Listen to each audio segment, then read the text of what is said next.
नमस्कार स्टूडेंट्स। आज हम बीएससी पार्ट फर्स्ट के मैकेनिक्स में जो टॉपिक शुरू करने जा रहे हैं उसका नाम है टॉर्क यानी कि बल आघूर्ण।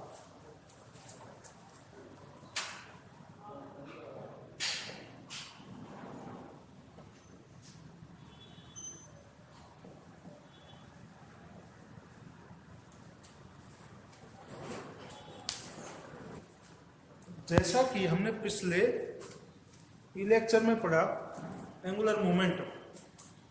एंगुलर मोमेंटम क्या होता है कि किसी कण का जो रेखीय संवेग होता है उसका किसी बिंदु के सापेक्ष आघूर्ण एंगुलर मोमेंटम कहलाता है।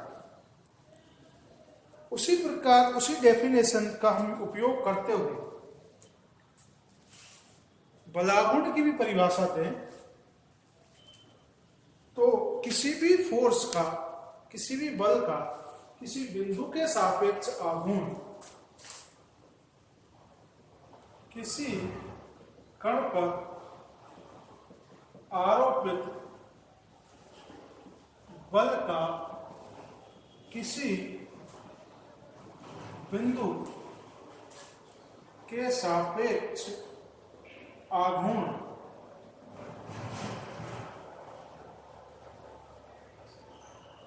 बल आघूर्ण कहलाता है। और इसे किससे सिमिलाइज करते हैं? इसे टाउ से सिमिलाइज करते हैं। ठीक है। अब यहां वहां भी एक टर्म आई कि आघूर्ण क्या होता है। आघूर्ण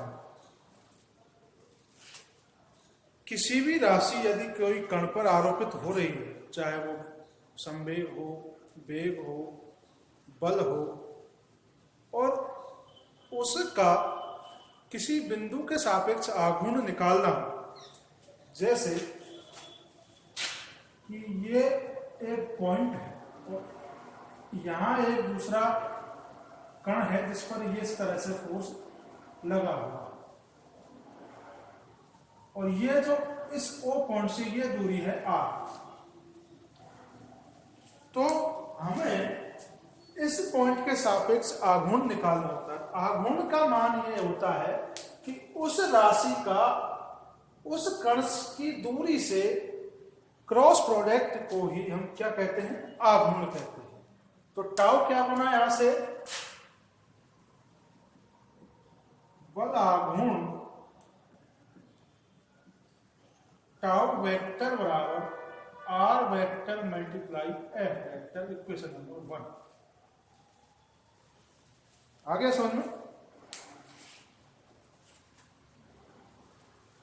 निश्चित बिंदु से कार्यरत राशि की दूरी का क्रॉस प्रोडक्ट ही उसका आघूर्ण होता है। अब इसको हम और सिंपलाइज करें तो आर एफ साइन थीटा। ठीक है।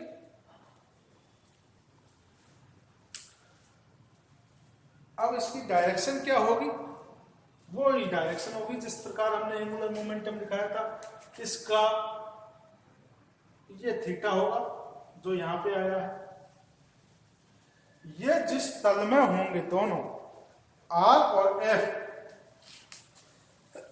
जिस प्लेन में होंगे, टॉर्क की डायरेक्शन उसके लंबवत होगी इस प्रकार से, दाहिने हाथ के नियम के अनुसार। ठीक है। हम इधर से बढ़े, ये आर, ये एफ, आर से एफ की तरफ, तो ये हमारे अंगूठे की जो डायरेक्शन है वो टॉर्क की डायरेक्शन को दर्शाएगी। यानी टॉर्क की डायरेक्शन जो दोनों राशियां हैं आर और एफ उसके तल के लंबवत होंगी इस प्रकार से। जमीन में है तो ऊपर की तरफ होंगी। और टॉर्क का हम आपने 11th में या 12th में एक आसान सा क्वेश्चन पढ़ा होगा, एग्जाम्पल पढ़ा होगा। जैसे हमारा ये क्या कहते हैं, दरवाजा।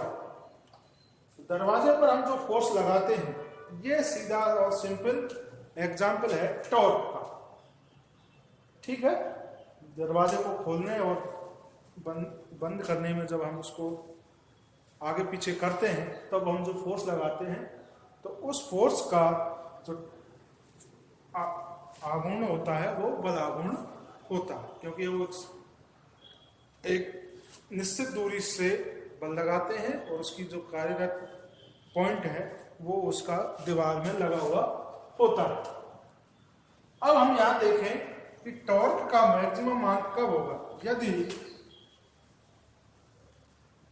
थीटा इज 0, कंडीशन 1, थीटा का मान 0, यानी कि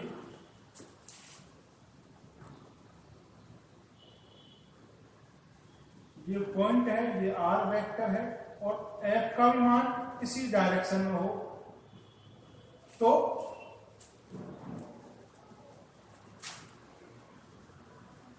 टाउ बराबर आर एफ साइन 0, यानी कि 0, यानी बलागुण का मान कैसा होगा, 0 प्राप्त होगा।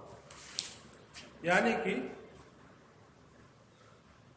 बिंदु का स्थिति सदिश और बल का जो दिशा है वो एक डायरेक्शन में हो, तो टॉर्क का मान 0 होगा और ये कैसा होगा, मिनिमम होगा। ठीक है, अब दूसरी कंडीशन, थीटा इज 90 डिग्री,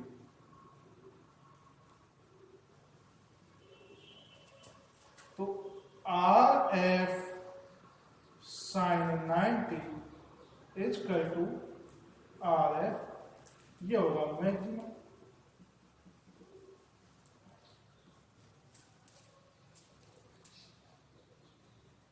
ठीक है, फिर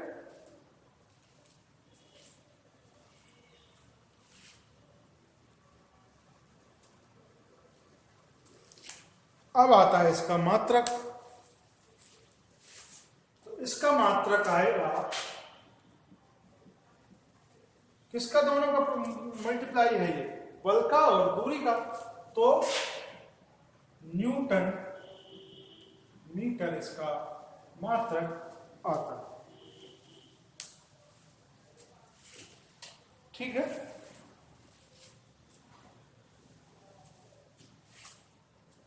अब यहां से इसमें हमने टॉर्क की परिभाषा पढ़ी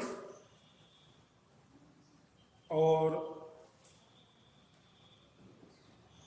क्या कहते हैं उसके मान पढ़े, मैक्सिमम मान क्या कितना आ सकता है, मिनिमम मान कितना आ सकता है, कब आता है, उसका मात्रक क्या है, उसका फॉर्मूला क्या है।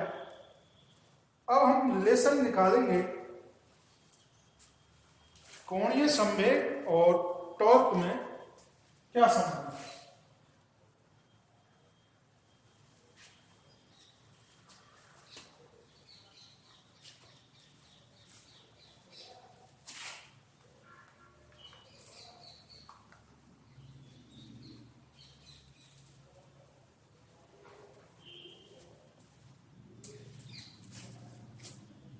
गोलार्ध और कोणीय संवेग में संबंध।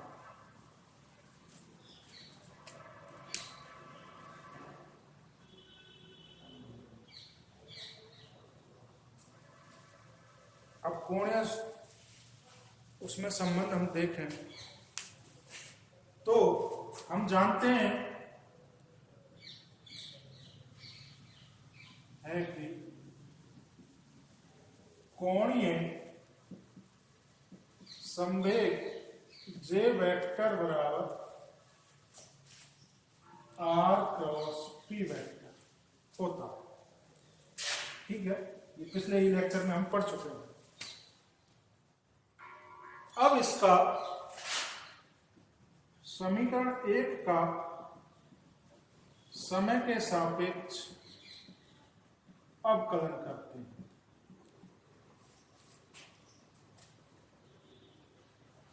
तो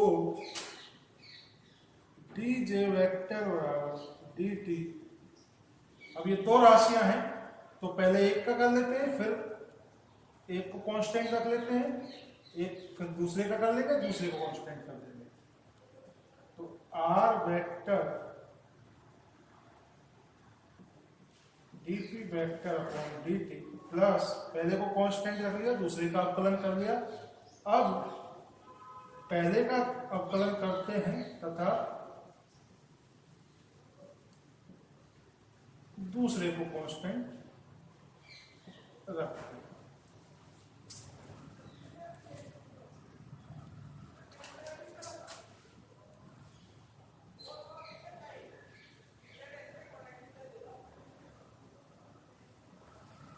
पहली राशि ऐसे की ऐसे ही plus D R upon D T क्या हो गया, ये बी वेक्टर हो गया भाई, D R upon D T B vector multiply P vector. और पी को हम क्या लिख सकते हैं,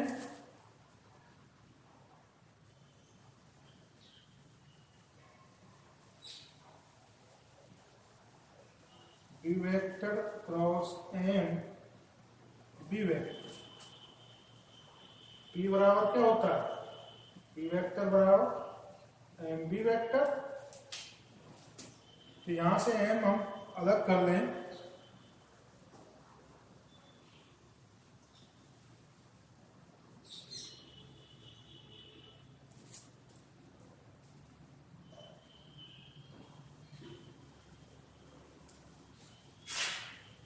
प्लस एम, तो B cross B vector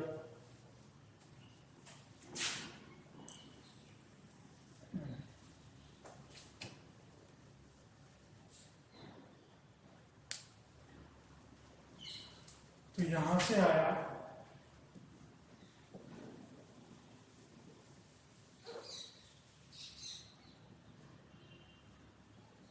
are vector cross DP vector upon D T, B cross B zero, ये टर्म क्या हो गई, सेम वेक्टर का उसी से क्रॉस प्रोडक्ट जीरो आता है, तो ये क्या हो गई पूरी टर्म ये जीरो हो।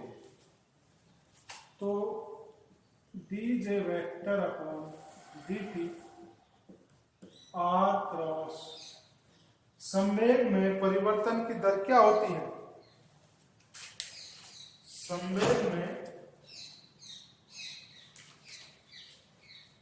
परिवर्तन की दर क्या होती है, फोर्स के बराबर होती है, यानी कि DP vector upon D T बराबर एफ वेक्टर। कौन सा है, न्यूटन का द्वितीय नियम। तो ये क्या बन गया, एफ वेक्टर, तो D J vector upon D T is equal to R cross F vector को क्या लिख सकते हैं, टाउ।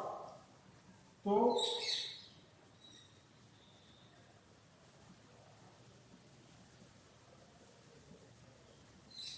ये रिलेशन हमारा प्राप्त होता है।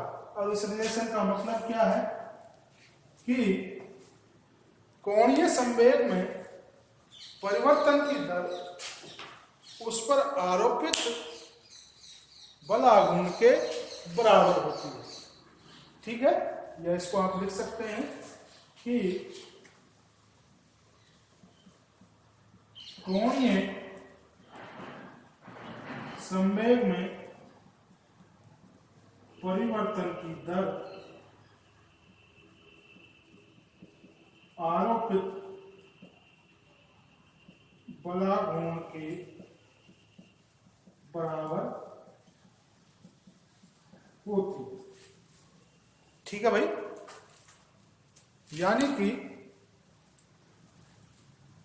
जिस प्रकार से सरल रेखीय गति में संवेग में परिवर्तन की दर क्या किसके बराबर आती है? बल के बराबर आती है। उसी प्रकार एक वृत्ताकार पथ पर या आवर्त गति में गति करते हुए कण पर संवेग में यानी कोणीय संवेग में परिवर्तन की दर उस पर आरोपित बलागुण के बराबर प्राप्त होती है। ठीक है भाई। तो अब इस लेक्चर में हमने बलागुण और कोणीय संवेग में संबंध को भी जान लिया है। तो अब ये दोनों मिलकर छोटे छोटे क्वेश्चंस इसमें से आते हैं। बलागुण की परिभाषा, कोणीय संवेग की परिभाषा, उसका फॉर्मूला, दोनों में रिलेशन का फॉर्मूला, उसके क्या रूल है उसको पूछ लेते हैं। तो पिछले लेक्चर में और इस लेक्चर में मिलकर कोणीय संवेग, बलागुण और दोनों में रिलेशन बिल्कुल पूरी तरह से कंप्लीट हो चुका है। आप इस दोनों लेक्चर्स को देखकर छोटे छोटे क्वेश्चंस की तैयारी कर सकते हैं।